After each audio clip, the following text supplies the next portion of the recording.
Hello and welcome back to another video on the channel. Today we're going to be doing another response video. I know I haven't done a lot of these response videos, especially about the Bible, but well, we did indeed see something on our recommended of late by The Truth Hurts, a guy called Harrison. I think it came up on my recommended.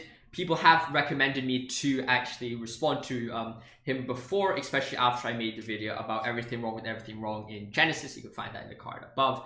But of course, I didn't really want to respond to it directly because the videos that he produced at the time, I don't think especially attacked my views of Christianity, or the stuff that he attacked wasn't stuff that I actually agreed with completely, or I don't think are necessary for Christianity as well. So I just thought, well, if he's like arguing against something that I don't really believe in, or at least not a form that I'm very familiar with, there's not much point in me discussing about it or making a response video. And as a result, what I'm talking about here, I think that this, while a lot of it does not actually apply to the beliefs that I think mainstream Christianity holds, or at least what I hold, at least there are some parts which can be discussed, and I think there are problems with his arguments regardless of whether you're a young earth creationist, old earth creationist, or whatever theistic evolution, whatever you believe in. I think that he does apply, these arguments do apply to a greater or lesser extent depending on what you believe in, but I think there are general problems with his argument as a whole, and as a result I thought it would be best to respond to this video. So if those people who ask me to reply to this guy, then well, this video is of course for you. Before I get started, I would like to just say what I've kind of reiterate what I've said just now, is that I would not reply to everything he says in this video, especially those things related to young earth creationism or some sense of a god directly creating every single species as they are in the current present state. I'm not going to respond to those stuff because I don't know much about these arguments, and I also don't necessarily think that they're absolutely vital to Christian faith as a whole. So I think I'm going to only cover them a bit, cover them briefly, maybe provide a few, perhaps just food for thought instead of a formal response, because I don't generally know enough about the topic. I think it's very important that we recognize where we know about stuff and where we don't know about stuff. So, and as a result, I'll just give you brief ideas about young earth creation, but I wouldn't give you a very, very powerful response from a young earth creationist perspective. I know that a few young earth creationists do indeed watch my videos, so if you want me to help you develop your own arguments and think about things from that perspective, let me know in the comments or reach out to me on Discord. I'm also not going to talk about anything which is not related to the 5 arguments for God or the 5 animals that disprove God, because of course he does in the video provide some commentary and provide other arguments against God and subtly hints against it, kind of like a contrast between science and religious kind of stuff like that, or reasoning. I'm not going to talk about that. I covered kind of the ideology, kind of those stuff a lot already in my discussion about humanism, so you can go check those stuff out. So the plan is I'm just going to go to the key points in the video, give you quick brief overviews about those key points.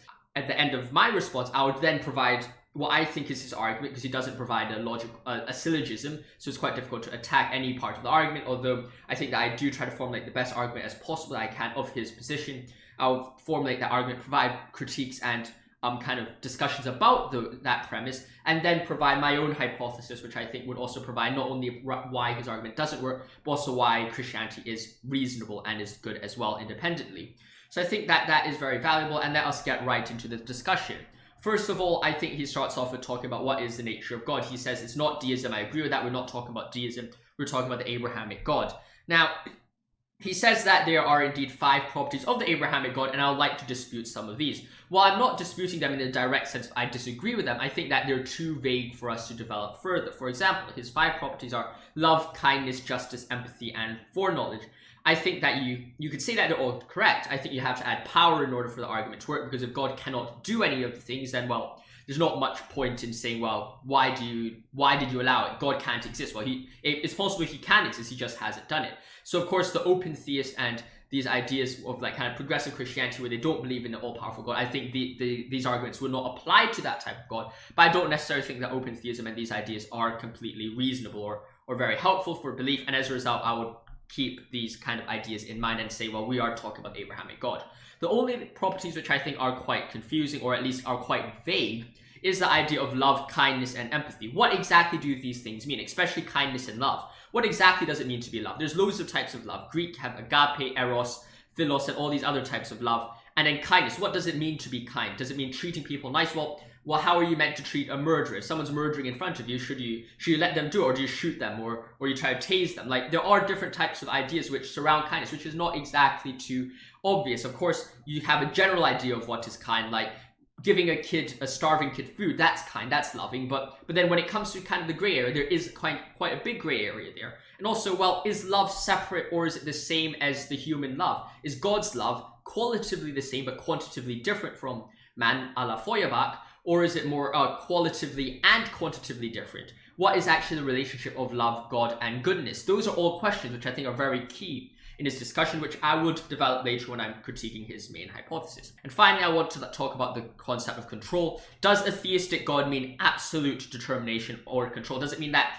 if the God of Abrahamic religion exists, that God is constantly controlling every single thing which exists in reality? Or could he have created the world and only intervene when necessary to promote his plan? Those are two kind of different ideas that we also would have to consider during this discussion. So without further ado, let's get right into the video. I'll go through the key sections first, talk about them, and then afterwards I would then go through the final result. I know that individual discussions about individual categories will not be too in-depth, but that's only because I'll have a more in-depth discussion at the very end, which summarizes everything. Of course, if you think I missed anything, let me know in the comment section below. I know my comment section hasn't been working very well recently, so if you really can't reach to me in the comment section because I can't see it or something like that, then reach out to my Discord server, which is also in the link below. So I hope you enjoyed that. Let's get right into the video. So let's start off with his discussion about bedbugs. He essentially says that bedbugs suck on blood in sleep. Of course, he makes it a bit more rhetorically convincing, but I'm just going to skip over the rhetoric to make it just a bit more smooth and a bit more shorter. Are the complete antithesis of what we'd expect a loving, kind, just, empathetic God to produce. And so how do believers explain this conundrum? Bedbugs were created by God to encourage people to keep their houses tidy. Bedbugs make it necessary to change your sheets regularly, vacuum. Okay, I want to make it very clear that this is not what all believers have to do to explain it. We don't need to explain absolutely every single thing which exists in the world to say, oh, defend that these animals don't disprove God. We don't need an explanation to everything to say that exists. And it's definitely possible that a God exists, that the Christian God exists, and these things are still, that bedbugs do exist. For example, if you have the case of the resurrection, imagine that thing works, and therefore the Christian God exists. Well then, even if these bedbugs exist, you don't need an explanation for every single thing that we see in the world due to limited understanding, but we can still know that the Christian God exists. So I don't think that this is necessarily, you need to have an explanation for every single animal that exists. And furthermore, I don't think that this is the best argument to explain them, though I don't think that there's absolutely everything completely wrong with this argument, because, well, someone could just say, well, bedbugs are a nuisance and, well, they don't cause a very big problem as a result of that. I'm not very convinced with that response, nor am I very convinced with the argument. But that's just kind of how things go. We can carry on and then discuss a bit further about how kind of he provides a bit more of an argument against it instead of this kind of idea or discussion, which I don't necessarily agree with. Anyways, you don't go to Quora to find best arguments or best responses. That's just kind of something to note in your mind. So now let us talk about the next point that he raises on bedbugs. Would you still class that person as your friend? As a species overall, we tend to look after our pets. We even purchase treatment to eradicate the existence of parasites from our homes. God, on the other hand, puts us in an enclosed environment here on Earth. And despite apparently telling us how much he loves us in holy books, he doesn't just allow, but has actively inserted all these parasites into our environment.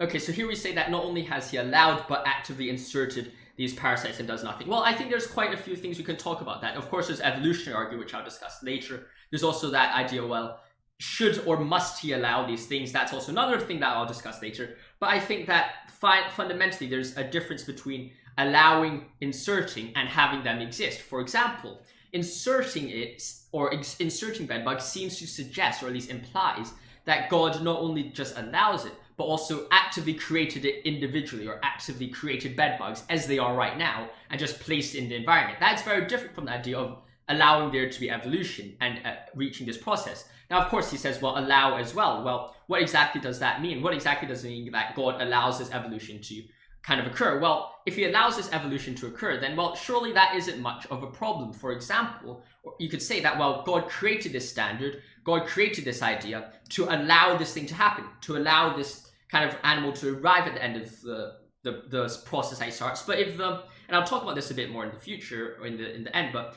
if you allow this kind of species to start, or do you allow this series or this procedure to start, well, maybe this procedure might lead to some negative effects, or might lead to some problematic kind of results. But at the same time, there could be benefits which come out of this feature. from evolution, not only does kind of bedbugs, these bad things happen, but also good things come out of it. And you could say that perhaps the net benefit from evolution is better than the net kind of problems from evolution. And that kind of goes into what he says in his conclusion, where, well, why do Christians always just render the good stuff to God and then render the bad stuff to Satan? Well, the same thing could go here. Well, why are you rendering all the bad stuff to God and not the good stuff to God as well? Like, you have to discuss the benefit against and weigh that against the costs, because if you look at it like that, then, well, you can surely see a situation where, yes, the procedure might not be perfect, but it is the best way, or at least the most reasonable way, or the most appropriate way for us to kind of reach the situation or a good solution where we live right now. And in order to have his argument work, the opposition has the burden of proof to demonstrate that not only is evolution horrible and doesn't really work, but also has to provide the idea that, well, God allowing evolution to occur is not a loving thing to do, which I think is a very difficult thing to prove, and we definitely have to see how that develops. So that's just kind of it on bedbugs. He does talk about Jehovah's Witnesses a bit then afterwards, but I just wouldn't talk about Jehovah's Witnesses. I don't think it's too important. I'm not a Jehovah's Witness, and we can carry on from there. Let's get the playback speed two times because it's just faster to listen to. Now he's talking about snakes, and he basically says snakes are quite deadly kind of things. So let's see what he says about that. And he also says something about biblical interpretation. I think that's important to keep in mind, and we'll just discuss that. To Genesis 1, all animals were created in the Garden of Eden to eat green vegetation.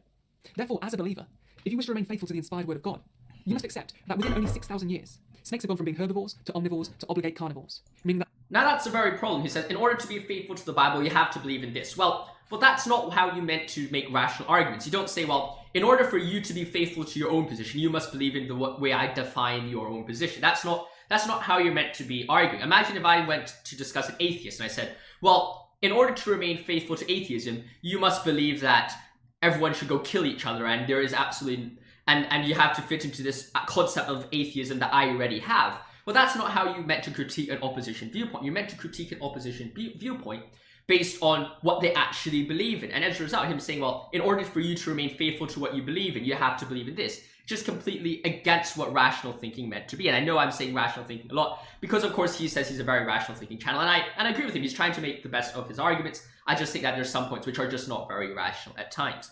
Now, to go and develop his critique even more, he says, well, what is actually the way to understand the Bible? And of course, that's a very big topic, but I just want to hear, just as a passing remark, say, well, it's not necessary in order to remain faithful to the Bible that you have to accept the 6,000 years creation.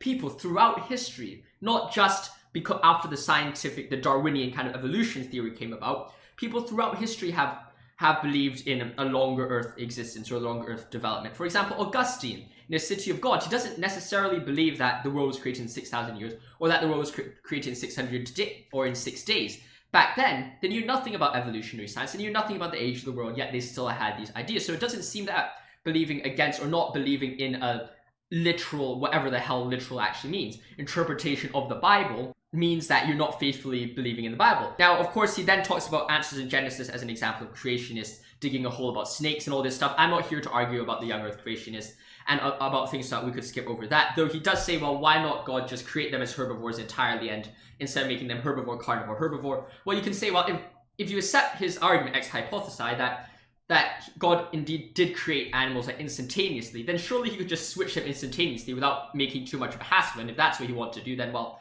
that's what he wants to do. Of course, do I agree with that kind of approach? Not necessarily. But at the same time, do I think it completely defeats the young earth creationist problem? No, it's just a bit of food for thought for you. Now, let us go to his final part about snakes.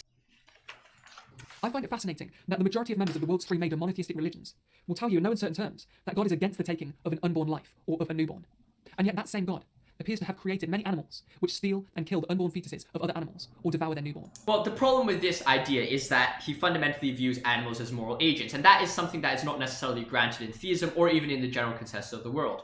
In order to be a moral agent, you normally see, of course, there's many different properties, but mainly you have free will and conscious of what is good and evil. Animals do not have free will, or at least they don't have significant free will over what they're doing to the extent that humans have, and they do not seem to understand what's good and evil. And a dolphin raping another dolphin, they don't view it as an evil act, they do it as an evolutionary kind of act to send on their offspring. So there is a difference there. In the same way, when animals do carry out these seemingly humanly immoral standards, well, that is based on the animal kingdom. We have to view it based on the animal situation, not based on the human standards, because humans are fundamentally moral agents, whereas animals are not. There's an asymmetry here, and as a result, that argument does not apply.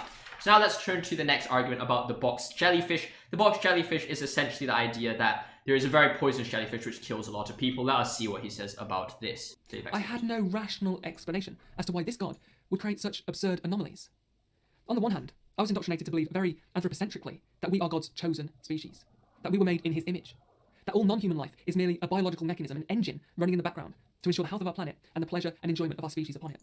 So what he's essentially saying here, I think, is the idea that, well, given his understanding of the world, the existence of these animals seem to go against kind of his ideas about Christianity, and as a result, there's a cognitive dissonance there, which he says in 1858. Now, the point is that there only is a cognitive dissonance if you accept a few certain premises. Premise one, that absolutely every animal in the world has been made for the benefit of humans, which is not necessarily true.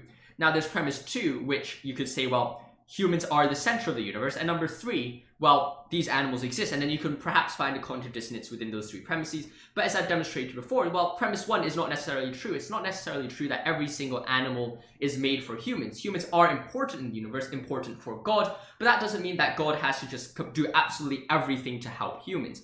And in order to demonstrate that, I'll turn to an analogy called the butler analogy I like to use as well.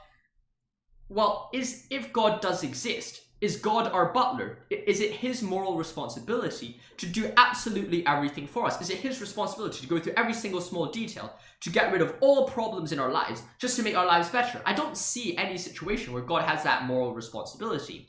We're meant to have a theocentric, or at least on a Christian view, we're meant to have a theocentric, a God-centered worldview, not a human-centered worldview. We shouldn't be the ones demanding God to be our servants, to completely help us with absolutely everything. Rather, we should be the ones looking to God and saying, well, we have to make the most of the situations we have. And in the words of Tolkien, all we can decide to do is what we can do with the time that is given to us. We have to make the most of our lives and stop whining about different problems which occur and take responsibility of our lives and our situations. Of course, you can say, well, then why does God allow these things to happen in the first place? I think the response to that is, well, number one, is, as I've said before, evolution, or at least and microevolution or macroevolution allows there to be animals which come out from these processes which produce a net benefit overall. So I think there's nothing wrong with evolutionary process. And if evolutionary process is justified itself, then the conclusions of this evolutionary process can also be justified, not in the same sense that everything is good, but in the sense that it is a necessary or unfortunate byproduct of this justified system of development. So I don't necessarily think that this argument works significantly. So I think that definitely works as well. And of course, we have to turn back to our discussion about control, that God doesn't directly control every single instance in reality. Of course, his argument or his conception of God, which leads to the cognitive dissonance, does believe that God controls absolutely everything like a chess player on a chessboard. You do this, Jellyfish does this, he moves everything around directly.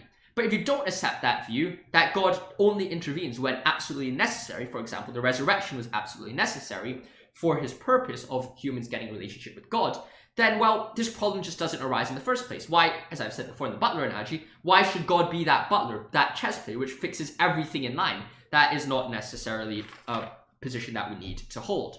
So that in mind, let us turn to the Mosquito. He starts off with the young Earth creationist hypothesis, and as a result, I wouldn't just discuss that, although I think we can discuss, or at least accept the idea that if we were to grant every single young Earth creationist proposition, it does seem to kind of suggest a somewhat consistent worldview, though I'm not going to defend that too much here, because as I've said before, I'm not too interested in the young Earth creationist discussion right now, though that is perhaps a food for thought for a young Earth creationist if you are indeed listening.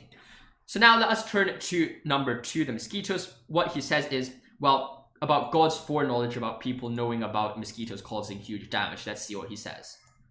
The general consensus of demographers is that about 108 billion human beings have ever lived, and that mosquito-borne diseases have killed close to half. Okay, so that's unfortunate, and mosquitoes definitely do provide a significant problem in the perhaps not the God sense, but they have been a horrible problem to humanity as a whole. But then again, well, what? Turning back to the box jellyfish, I think the arguments exactly apply here. Well, the butler problem, why should God completely tweak every single thing for human advantage? Yes, he can allow for these things to happen, he can see these things happen, but we need to remember that every single thing that has happened is a result of this net positive kind of evolutionary chain that we've discussed. But perhaps let's turn to a more calloused view, and this is not necessarily something that you need to hold as a theological position, but it will definitely be a defeater for this argument that he's raising. And this is the idea that death is not the end. If we assume that God is in complete control and that God knows everything in the future, foreknowledges, then well, he knows when people would choose to have to believe in him and when they choose not to believe in him. They know at a certain point that they will no longer be able to choose to believe in God. They have free will, but of course we know that free will is a result of choices. If you don't have a choice, if you don't have that stimulus, it's very difficult to act upon that stimulus. In the same way, assume perhaps that, well, this person is acting, he's doing good and he's going to heaven. God knows that. And then after that just calls him home after a certain circumstance saying, well, you have achieved your purpose on life and you go to heaven. The person going to hell, however, perhaps you could say, and of course this is a callous and not necessarily something you need to hold, though if it's true, it definitely disproves that it's necessarily true that God doesn't exist under this hypothesis, is the idea that, well, if someone's going to hell, he had all his chances to become a Christian or to believe in God, but he's just used all of them and he no longer has any chance to reach God, and as a result, death is a purpose to say, well, there's no point of you living anymore because, well, you're not achieving that purpose. You no longer can believe in God after that position. Of course, as I've said before, this is not necessarily true. This is not necessarily the viewpoint that you have to hold. But if this is possible, not this is actual, then this at least provides one counter hypothesis, or at least one possible world where death is used as a tool. Because if we see heaven better than earth, then that means heaven is good, and then that hell is a just punishment. That means going to hell is also good in the same sense that justice is achieved. Then either way you go, it seems that death can be used as a tool to reach a net positive. I would discuss this later. I think this could perhaps be applied a bit more, or at least is a bit more applicable when we talk about the critique of this entire hypothesis, but at least that is a good place to start. Finally, let us turn to this idea of his humans. Superior. We have a godlike intellect. We have dominion over the animal world. And we are the pièce de résistance of God's creation. Well, those are the claims, but we do also need to analyse some evidence. And in terms of the evidence that I find incompatible between the God and our design, look no further than the reason why all of us are here: pregnancy and childbirth. There are some indisputable facts with regards to this process and the symptoms that are produced. Women will Okay, so here's essentially saying that, well, humans are meant to be the pièce de résistance of the creation. They're meant to be the best part of the creation, and that unfortunately there are health problems and there are the problems of this creation. Now, well, the first response is that, well, this is not necessarily the case. We look at the situation and we say, well, yes, humans do seem to be the pièce de résistance, but it doesn't mean that God created them perfectly. We were created in the image of God. We're not created as gods. And that's a very important thing that we tell the difference between. He says, well, just that we have imperfections, then it means that we're not created in the image of God. That no way do we see that that is the case. We have been created in the image of God, but we are created with imperfections as well. We're not meant to be physically and psychologically or mentally perfect. But we do indeed have some sense of moral understanding. We have consciousness. We are undeniably the most developed species, both physically, psychologically, and mentally and intellectually on the entire world. That does seem to demonstrate that there is something which separates humans above, and when I mean above, significantly above every single animal on this world. And as a result, it does seem that despite us having our flaws, we still are better than every animal. And I don't think that, and with that in mind, it doesn't seem that this is is not exactly a critique against the Christian hypothesis. But before I move on to his conclusion, because I think there's 2 points I want to discuss here, I think that he then goes on to discuss the idea that, well, Genesis, they do say that people were cursed and Adam and Eve were cursed. And then he says, well, it's just not unfair to punish everyone based on past sin. Well, maybe that's true. But then does he not solve the problem, or has he not considered that, well, maybe that punishment is not linked to the person as being a descendant of Eve, but as a punishment linked to all those who follow Eve, in the sense that those who follow Eve in sin, and also the men who follow Adam in sin, those people receive the punishment. And then everyone has sinned. And under that hypothesis, his argument doesn't work. So we see that no matter where we go with it, it does seem that this argument that he raises about humans is insufficient. So let's turn to the conclusion. There's kind of 2 points I want to raise. One is the only giving good credits to God and not the bad credits to God as well. I've talked about that before. I'll develop it more here. And also Stephen Fry's point. Let's turn to the first one. Highlighting is the ubiquitous way in which believers of the world's 3 major monotheistic religions take the perceived good and give all the credit to God, and then either brush under the carpet the perceived bad, or bring it out and lay it at Satan's door. Well, I mean, that is one of the reasons why I don't use design arguments, because I do think that if there are those suggestions in response to that saying, well, the design isn't very perfect. Well, then why doesn't God create a perfect world? And that's why I like to generally use cosmological resurrection arguments and axiological arguments instead of the design argument. Though I do think I have sympathy for this view, or at least it's not a complete defeater of the Christian viewpoint.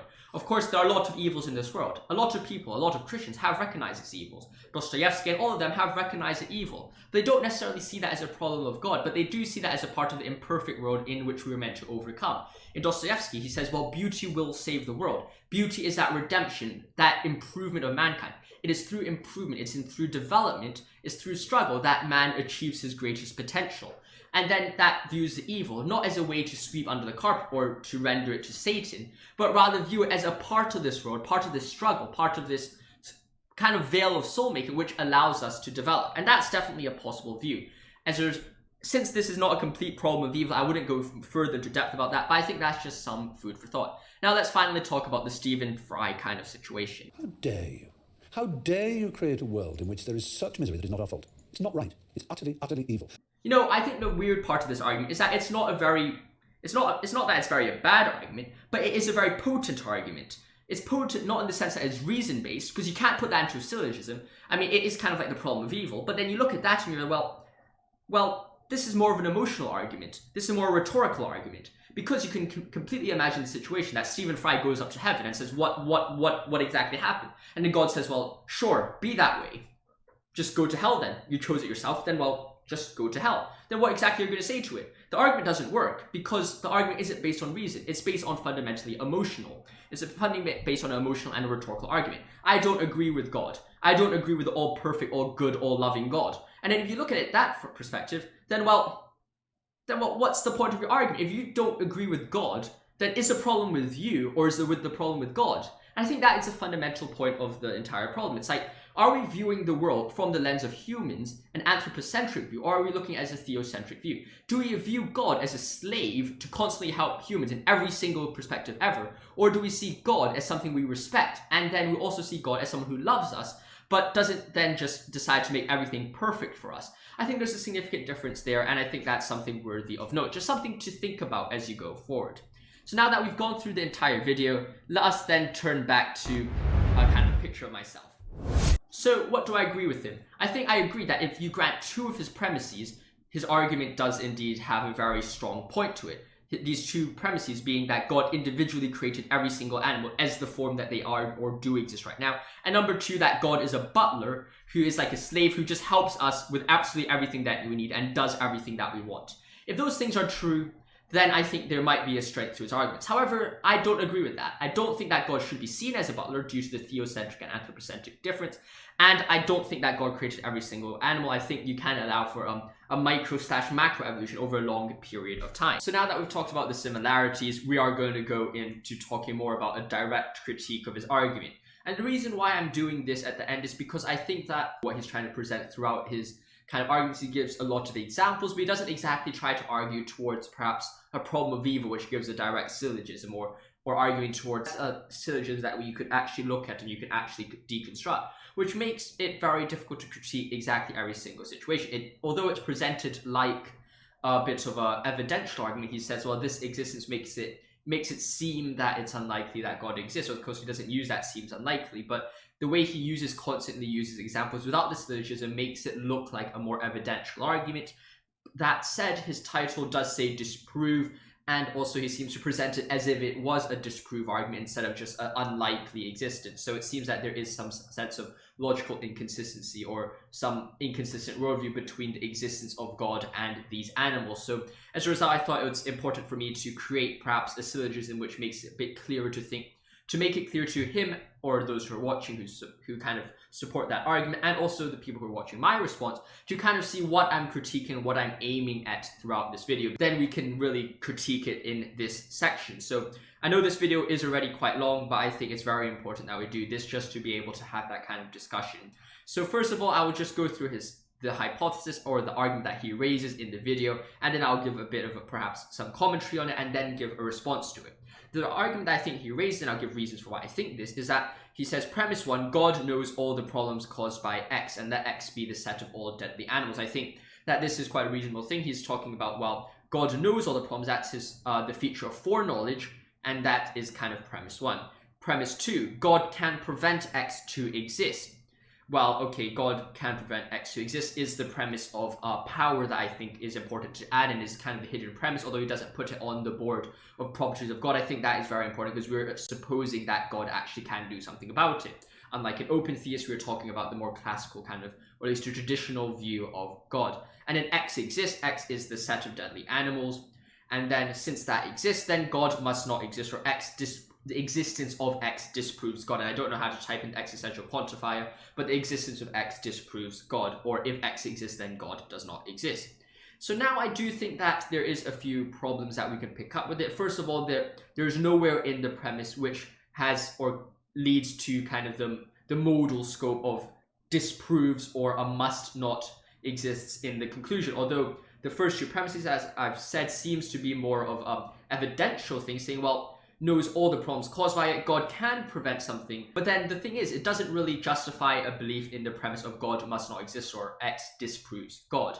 Furthermore, we do seem to have to add a premise which says that God not only can do something about the evil, but also should or has some obligation to do something of the evil if God was whatever the conception of God that you hold. So there is kind of idea that not only does God should or God must eradicate X if X exists, but also that God should eradicate X if X exists. And as a result, I think we could form a new premise of the argument, which I think is very important. Premise 1, God knows all the problems caused by X, foreknowledge. Premise 2, God can prevent X to exist, power. Premise 3, this is the thing that I'm adding. If God can prevent X to exist and knows about X, then God should and must eradicate X. So now, since we know from premise 1 and premise 2, we say that we get the conclusion via modus ponens, that God should and must eradicate X. And since X exists, therefore God must not exist. In my kind of just brief overview, it looks deductively valid, and I think it does indeed work. If all the premises are sound, then the conclusion logically follows. The only question is, I think here, is the premise 3, the premise that we added and the hidden premise of the first argument that he raises. So since premise 1 and premise 2 are about omniscience and omnipotence, which I've said I will grant for God in the start, and I think it's a very important thing that we grant for God, the real question lies with premise 3, which I call the omnibenevolent or the goodness premise. The idea that God should and God must eradicate X if X exists, on the assumption that God already has premise 1 and premise 2. We do have the idea that God is due to him being omnibenevolent, or God being good, that he does this or should or and must eradicate X. Now the only question is well, how do we know that?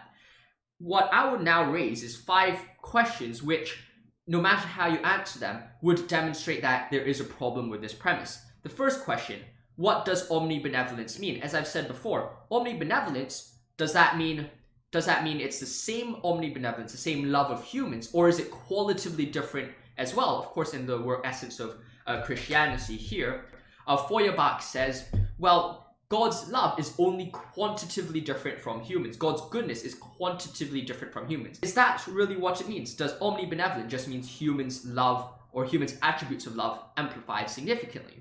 Well, I think that there are reasons to believe that it is not only quantitatively, that in the sense that God's love is much more and much more greater than humans' love, because humans' love is finite, whereas God is infinite. We can also say that perhaps God's love is qualitatively different as well. And the reason why I think God's love is qualitatively different is because you can't get from a finite to an infinite via successive addition. You can get an infinite quantity by itself. You can get finite quantity by itself. But nowhere in mathematics can you add a finite plus a finite to get an infinite. And in the same way, I don't think you get to the infinite goodness or infinite love of God just by quantitatively adding finitely to humans, the human's love. And therefore, I think that we see, or this kind of mathematical or a bit more, mathematical and philosophical understanding of the quantitative nature of love leads us to believe that God's love is actually qualitatively different as well as quantitatively different from humans' love. Or what does that actually arise, or what does that lead to? Well, if God's love is indeed qualitatively different than humans' love, how are we meant to define, or how are we then meant to understand anything about God's love apart from the certain things that we get from his actions? If we start off with the idea that God is all loving, but that love is qualitatively different from humans' love, the only way we can know certain things about that love is via the actions, or the kind of the approaches, or the things that we already know about God. God's interactions with us give us pointers towards what the love of God is, even though we don't exactly know directly what the love of God is. And I think that is a very important thing to keep in mind, and I wouldn't develop it much further, but if that is the case, then at the very best we can be agnostic about premise 3, because if we don't fully know to what extent God's love is qualitatively, not only quantitatively, then of course, how would we know that God should and must eradicate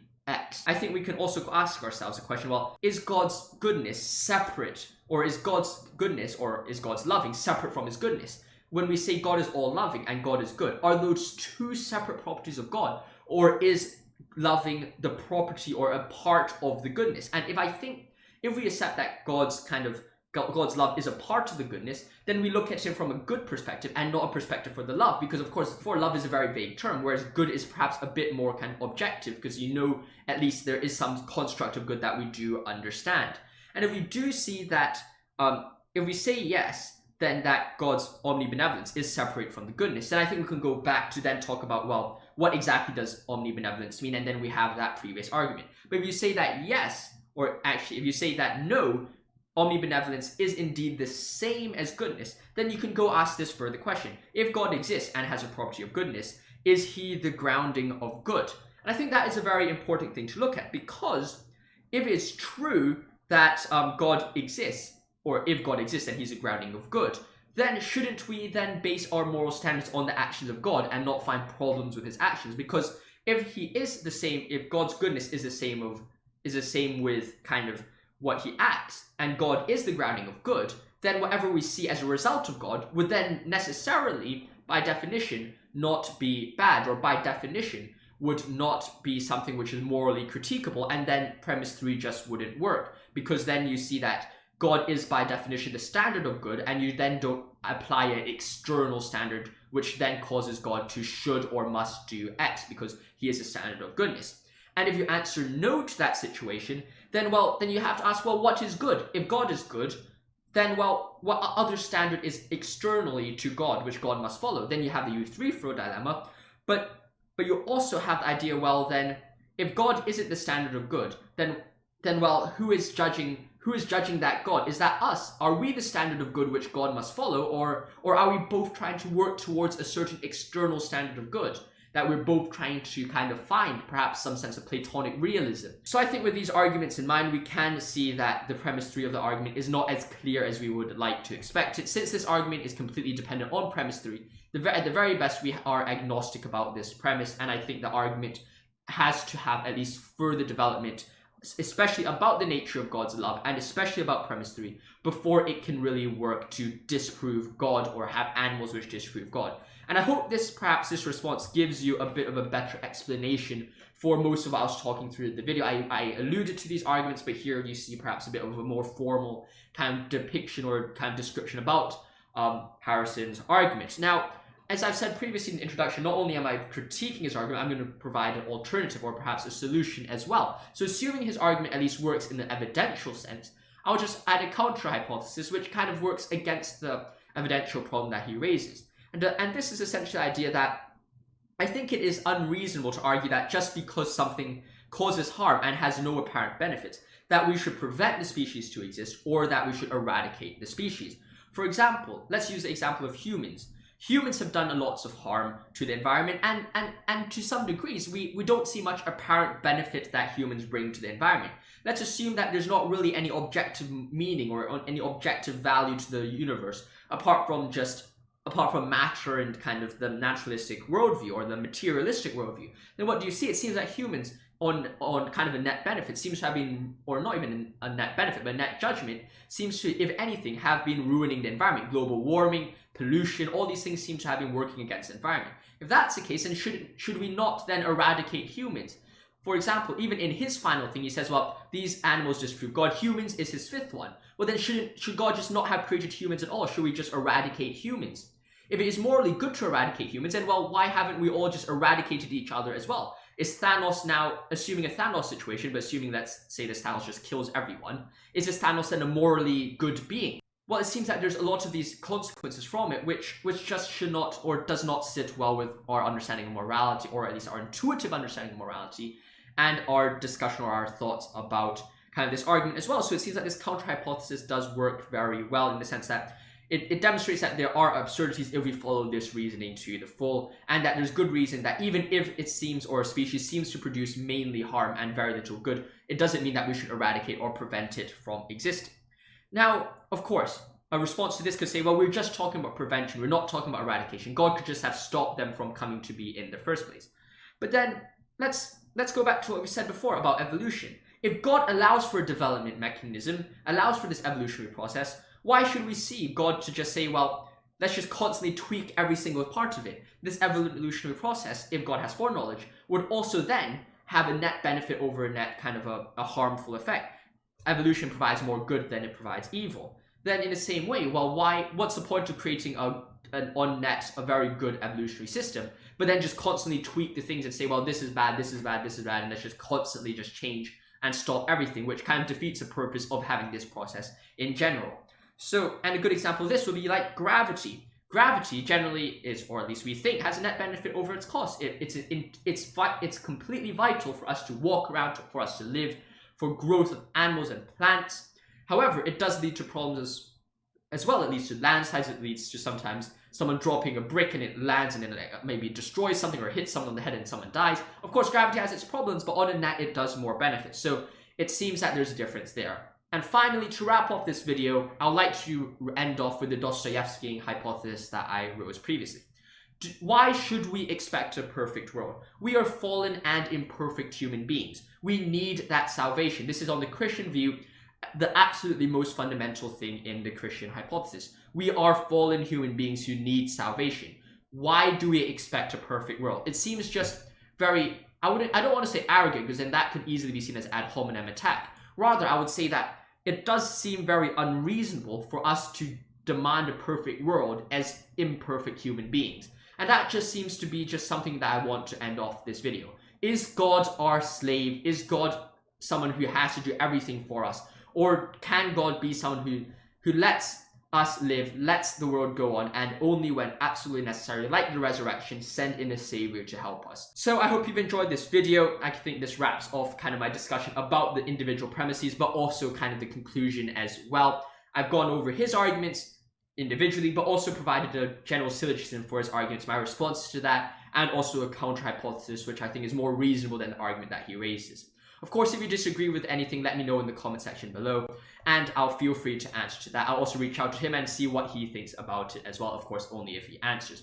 Like always, if you've enjoyed this video, make sure to like and subscribe. It's completely free. I spend a lot of times making these kind of response reaction videos, so of course, it will mean a lot to me if you show that appreciation by liking and subscribing. It really helps the channel grow. We're 15 subscribers away from 300 subscribers, so that would mean a lot to me. Thank you for watching. Stay safe. See you soon. Goodbye. God bless, and I'll see you in the next one.